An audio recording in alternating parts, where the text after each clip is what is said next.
तेज नमस्कार दर्शक बंधु एवं आसला बड़ खुशी खबर मधुबाबू पेंशन योजना खूब शीघ्र 3000 टंका भत्ता राशि मिलवा जाऊँगी क्यों केबे मिल ए सब संपूर्ण अपडेट विषय जानापी वीडियो को शेष पर्यंत देखूँ। चैनल को नुआ कर ही सब्सक्राइब कर बेल आइकन को दबाई रखु।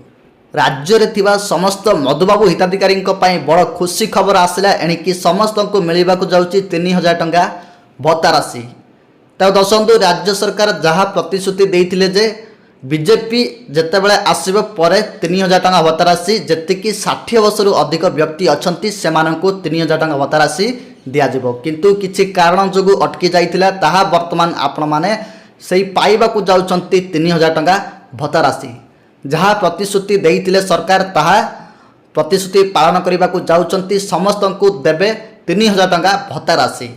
तबे यही भत्ता टंका एत पर्यंत कहीं रखा जाइतिला कौन पाई तो ये सब संपूर्ण अपडेट विषय मुझे कहबी। तब दर्शक कहीं रखा जाइतिला ना से माने आगु प्लानिंग करी रखिथिले जे जेतेबेले आग को आसीबो इलेक्शन अर्थात आपनकर रही पंचायत इलेक्शन आ पंचायत इलेक्शन को से माने दृष्टि रखिथिले आ सेमानकर फायदा मध्य हम देख। तब दर्शक आप जानते जे सरकार सेतेबेले योजना गुड़ी को कार्यकारी करिथांती जेतेबेले तांकर किछि फायदा हम ताहले जाई से माने कोन ना योजना गुड़ी को लागू कर दियंती। ठीक अछि तो सेमानकर मध्य पंचायत इलेक्शन आसुची जेहेतु सेमाने मध्य एहाकू आउ फायदा उठाइबार बहुत चेष्टा करेंगे से आपण मानकु 3000 टंका भत्ता राशि खूब शीघ्र आसंता मासरे मिल पारे किंबा तई माने ता पर मासरे मध्य आपण मानकु मिल पारे।